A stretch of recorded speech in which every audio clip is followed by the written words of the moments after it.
Olá, como vão todos? Aqui, nós com muita alegria, estamos novamente para essa oportunidade tão gostosa de estudos e reflexões junto à doutrina dos Espíritos. Nós da comunidade Espírita Caminheiros do Amor temos essa oportunidade sempre de nos reunir, seja na nossa sede, também através da internet, no Facebook, no YouTube, para os nossos estudos e reflexões do Evangelho segundo o Espiritismo e do Livro dos Espíritos. E aqui estamos então com o capítulo 6 do livro 3º do Livro dos Espíritos. Mas antes de começarmos, nós vamos fazer aqui a nossa prece, pedindo a bênção do Pai, a sua misericórdia, para todos nós, que aqui vamos no nosso planeta Terra, aprendendo, exercitando, amadurecendo, para próximas jornadas, sermos esse bom Filho de Deus, que o Pai aguarda. Aqui estamos, sob a bênção e governança do Mestre Jesus, governador do nosso planeta Terra, a quem devemos muito amor e gratidão por todas as suas lições, seus ensinamentos, o seu exemplo, a sua dedicação e paciência que tem tido para conosco. Assim também pedimos a bênção e orientação dos nossos mentores espirituais, os nossos anjos da guarda, o nome que quisermos dar, os nossos amigos espirituais, que seguem conosco durante esta jornada encarnatória, nos auxiliando, nos intuindo, nos protegendo, nos fortalecendo no bem, para que possamos sair daqui e retornar ao plano espiritual quando for a hora, realizando o nosso projeto espiritual. E assim, então, com muita alegria no coração, pedimos permissão para iniciar, então, os nossos estudos. Que assim seja, graças a Deus, graças a Jesus. Então, até esqueci de falar, né? A comunidade Espírita Caminheiros do Amor fica aqui em São Paulo, a nossa sede, a Rua Arnaldo Magnicário, 1370. É lá a nossa sede.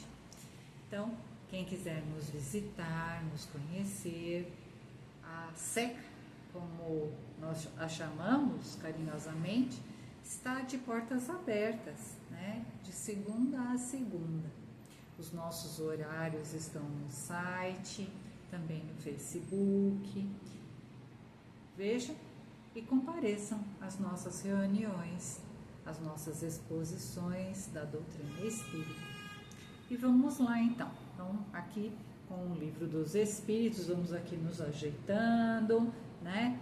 Deixando todos os compromissos aí que temos para depois e agora prestar atenção aqui nessas lições tão importantes que nos traz a doutrina espírita através do Livro dos Espíritos. Então, como nós falamos, estamos no capítulo 6, que ainda está falando para nós sobre a lei da destruição. Esse capítulo está no livro 3º, que é a parte do Livro dos Espíritos que fala sobre as leis divinas ou naturais, as leis morais, que por tanto tempo ficaram desconhecidas da humanidade. A gente conhece lei civil, lei isso, lei aquilo, mas as leis morais a gente não se interessou em saber, né? Nós temos Jesus no Novo Testamento falando muita coisa pra gente, mas depois, com o advento da doutrina espírita, os espíritos superiores vieram dizer detalhadamente todas essas leis que formam a lei divina ou natural. E a lei de destruição é uma dessas leis. E aí lá no comecinho, na questão 728, que é o começo dessa lei da destruição, no Livro dos Espíritos, a gente vai encontrar assim, que a lei da destruição, ela trabalha no sentido de renovar, de regenerar, de transformar tudo que há no nosso planeta, inclusive o planeta e inclusive nós, seres vivos que habitamos aqui o planeta, com o objetivo de rumar para a perfeição. Então, essa destruição, apesar de trazer tantas mortes, transtornos, dores e sofrimentos, ela age no nosso planeta para que ele e todos os seus habitantes possam evoluir para formas mais perfeitas, condições morais mais perfeitas, tudo com mais perfeição.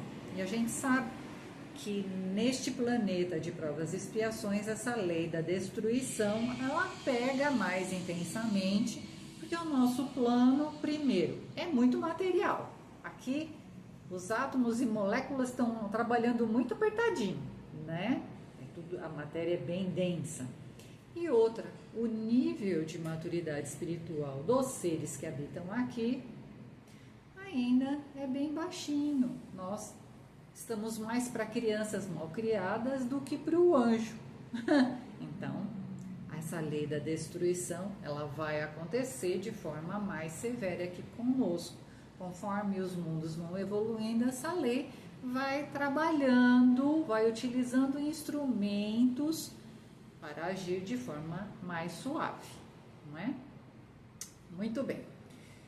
E aí, lá no comecinho então do nosso capítulo 6, nós vamos ver vários itens que compõem essa lei da destruição, né? A gente já falou sobre os flagelos destruidores, que são todos esses acontecimentos de causas naturais, terremotos, maremotos, eventos climáticos, vulcões, meteoros, né? Coisas que vêm de fora, não é só coisa que está aqui dentro do planeta, né? Às vezes vem coisa lá de fora, que fazem com que o planeta e as espécies que aqui habitam também evoluam, não é assim? Se a gente for estudar aqui a ciência do planeta Terra, fora a doutrina espírita, se a gente pesquisar só na ciência humana, a gente vai ver que graças a muitos desses eventos tectônicos, climáticos, astronômicos, é que o nosso planeta foi se modelando, né?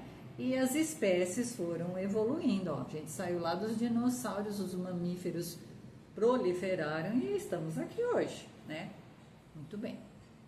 Então a gente já viu os flagelos destruidores, né? E a gente poderia dizer assim, mas Deus só se utiliza desses acontecimentos difíceis, catastróficos, que infligem, sim, dor e sofrimento à humanidade, para fazer a humanidade se transformar. Não. Deus dá para a gente as experiências da vida diariamente. A gente tem exercícios para desenvolver a inteligência, a nossa moral, o nosso mental, né? Mas a gente deixa para lá. A gente está sempre dando as mesmas respostas para as coisas que nos acontecem. A gente usa aquela régua de sempre, do orgulho, da vaidade, do egoísmo e das vantagens pessoais, e damos sempre as mesmas respostas. E aí, então, Deus, como destinou a gente à perfeição, Ele coloca instrumentos no nosso planeta que é para fazer a humanidade avançar. Vai! Às vezes esses instrumentos são muito dolorosos mesmo, né? Mas faz parte da característica do nosso planeta. Muito bem. E aí, na sequência desses itens, né, dos flagelos destruidores, a gente falou já sobre guerras, assassínios, crueldade. Hoje a gente vai falar sobre o duelo. E na próxima semana a gente vai falar sobre pena de morte. E a gente poderia dizer assim, pera um pouco, mas lá com os flagelos destruidores eram ações do planeta ou algo que o atingisse, fenômenos astronômicos. Mas aqui, nesses outros itens, né, são ações humanas. Então, por que o homem, com as suas más ações e escolhas, acabam por servir de instrumento da lei da destruição? Por quê? Então, nós vamos ver aqui a resposta. O homem, com as suas paixões, seu orgulho, egoísmo, vaidade, gera destruição e morte, não é assim? São as más ações. Agindo assim, serve sem o saber aos desígnios da lei de destruição. A ação do primitivismo moral e espiritual do homem, porque a gente, quando age dessa forma, com crueldade, seja, como dissemos, nas guerras, assassínios, no duelo, na pena de morte, a gente ainda está trazendo esse resquício de barbaridade, de primitividade que é em nós, Então, a ação do primitivismo moral e espiritual do homem aciona os mecanismos da lei de destruição. Lógico que seria de outra forma se buscássemos seguir as lições e os exemplos do Mestre Jesus. Nossos sentimentos e ações seriam mais benevolentes, mais caridosos. Conclui-se então que, para que a dor e o sofrimento diminuam, é necessário aprender a amar e perdoar, limpar a nossa casa mental, espiritual, quebrando os ciclos do mal e da dor. Assim fazendo, a gente vai mais rapidamente para esse mundo de regeneração, onde a lei da destruição agirá de forma mais branda, porque não carregaremos mais conosco essa condição do mal que há aqui no plano de provas e expiações. Muito bem, e aí vamos lá para o nosso item, o duelo, que é isso que nós vamos falar hoje. O duelo, antigamente, ele acontecia por armas, Aquela condição de defender a honra, ou era com as espadas, os espadachins, ou eram com as armas, Então, de alguma forma, ali, através do mecanismo, de defesa, se propunha o duelo.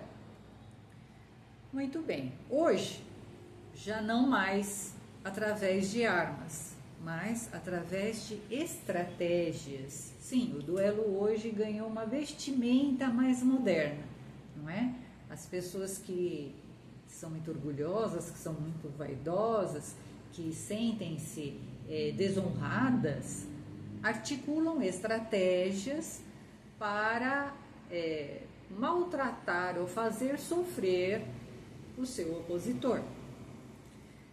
Então, por ação, na montagem de estratégias, ou o duelo também pode acontecer pela palavra ou pela escrita. Não é assim que a gente vê nos meios da internet, É o cancelamento, é falar aquilo que na verdade não é sobre o outro,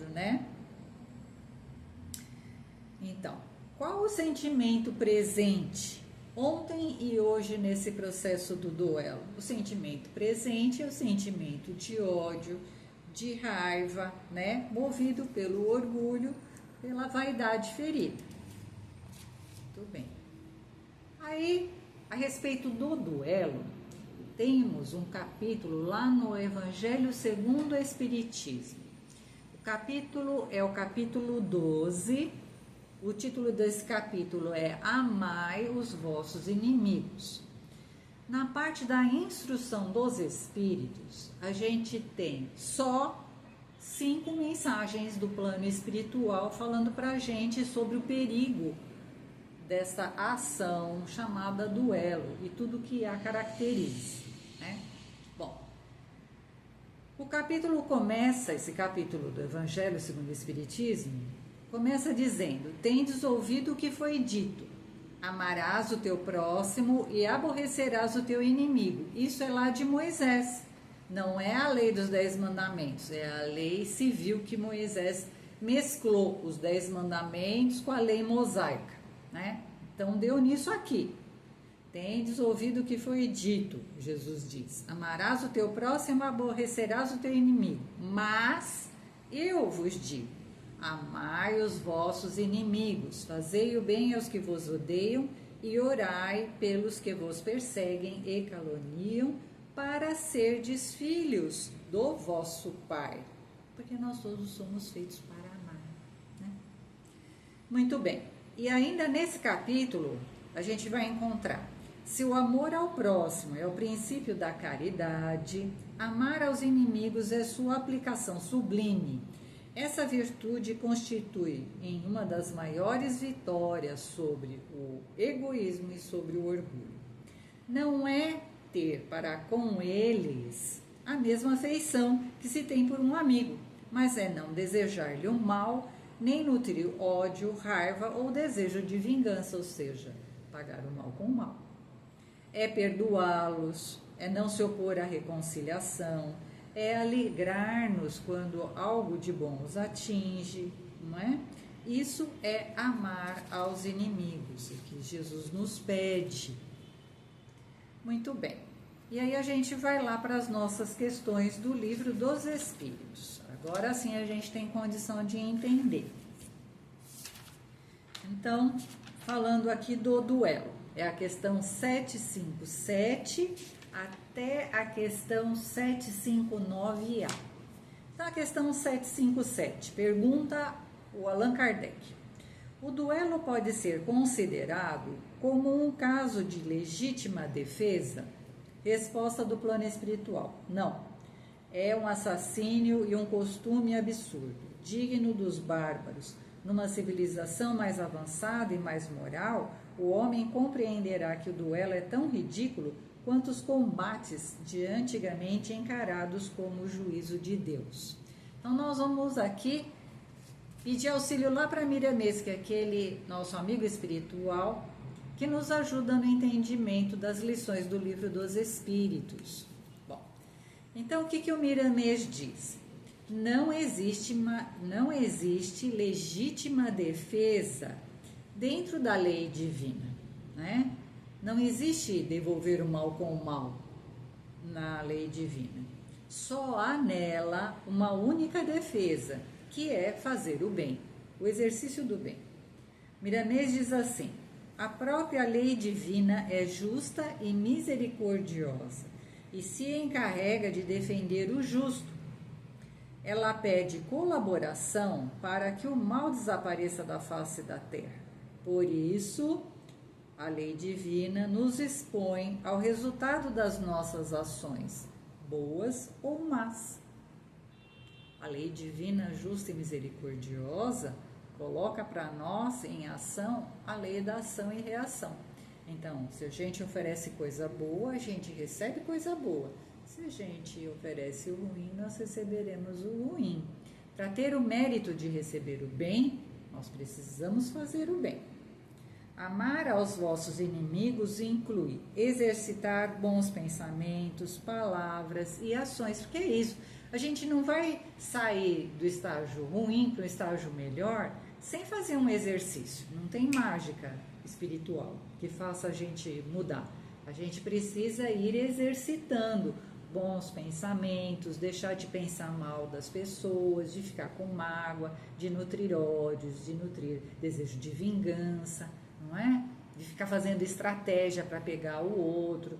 Então, começa por trabalhar os pensamentos no bem, pensamentos de benevolência, de entendimento, de compaixão, de entender que o outro que nos agride, que nos ofende, muitas vezes é adoentado espiritualmente falando, não conhece nada sobre a lei do amor. Então, como é que nós, que já conhecemos um pouquinho, vamos oferecer o mal a ele? Não, a pessoa que está doentinha, a gente dá um remédio, a gente não dá uma paulada, não é verdade? Então, aquele que nos ofende, a gente deve dar o recurso do medicamento do amor. É isso que aqui está falando para nós da lei divina. Amar aos vossos inimigos, então, inclui exercitar bons pensamentos, palavras, ações. Trabalhemos pela paz na construção de uma sociedade mais digna, com chances para todos, sem excluir a ninguém de seus direitos. E a paz virá ao nosso encontro. E aquela última frase que fala que essa questão, né, a 757, sobre o juízo de Deus. O que era o juízo de Deus, né? Então, o juízo de Deus era uma forma de julgamento que se usava lá na Idade Média, faz muito tempo. Na Idade Média, o Estado ou o governante do momento permitia o duelo judicial. Sim, existia isso. Uma prática legal utilizada para resolver crimes graves. Na época lá, aquele que perdesse o combate, porque era travado um combate, aquele que perdesse o combate era morto. Recebia assim o veredito de Deus, determinando que havia sido ele aquele que jurou em falso, né? Ou que fosse o culpado da questão. Muito bem. Outra questãozinha aqui. A 758 e a 758A, elas vêm numa sequência. A 758. O duelo pode ser considerado como um assassínio por parte daquele que, conhecendo sua própria fraqueza, está quase certo de sucumbir? Aí o plano espiritual diz, é um suicídio, poxa, eu monto uma estratégia para matar alguém que me ofendeu, só que essa estratégia é tão mirabolante que eu corro o risco de morrer sim, porque eu não sou forte, não entendo, né, da arma que vai ser usada. Então, é um suicídio, né? Aí a questão 75A. E quando as probabilidades são iguais, é um assassínio ou um suicídio? Resposta do plano espiritual, é um e o outro, lógico, porque para você é suicídio e para o outro é assassinato. Em todos os casos, fala o plano espiritual, mesmo naqueles em que as possibilidades são iguais, ou seja, né, os dois duelistas estão no mesmo nível de competência física, conhecimento de práticas, o duelista é culpável porque atenta friamente e com propósito deliberado contra a vida do seu semelhante, ele monta o esquema. Em segundo lugar, porque expõe a sua própria vida inutilmente e sem proveito para ninguém. Lembra que uma vez a gente já estudou que a intenção é muito valiosa em tudo que a gente faz. Então, nesse caso é assim, né? A intenção é a prática do mal, a prática da vingança. Então, lógico, para quem está ali elaborando o processo do duelo, quem está elaborando é realmente aquele que vai ficar com marcas, né, na lei divina. Porque ninguém tem o poder de tirar a vida de ninguém. A vida é dada por Deus e compete a Ele, as suas leis, retirá-la de nós, né? Ninguém mais. Muito bem. E aí o Miramês diz assim, o chamado ponto de honra, peraí, deixa eu ver, não, acho que não é a questão assim. Hoje os duelistas não usam armas, usam a fala ou a escrita, estratégias que por vezes ferem muitas pessoas e também a vingança. A doutrina espírita nos esclarece que para limpar nossa honra devemos amar e praticar a caridade. Jesus pregou o perdão das ofensas e a oração pelo irmão que nos ofende ou caluniou. Somos todos filhos de Deus. Se odeio o outro, eu odeio o Deus que habita nele. É assim, né? Se eu admito que somos todos filhos de Deus e eu odeio o outro, eu estou odiando o Deus que habita e que criou ele. E aí as outras duas questões, 759 e a 759A. Qual o valor do que se chama o ponto de honra em matéria de duelo? Então, qual o valor do que se chama ponto de honra? O do orgulho e da vaidade, duas chagas da humanidade, responde o plano espiritual. E a 75A. Mas não há casos em que a honra está verdadeiramente empenhada e a recusa seria uma covardia? recusem-se em defender, né? Resposta do plano espiritual. Isso depende dos costumes e dos usos. Como nós falamos, né? Na Idade Média tinha-se um uso e um costume. Conforme as épocas evoluem, a gente também tem que evoluir. Cada país e cada século tem a respeito uma maneira diferente de ver.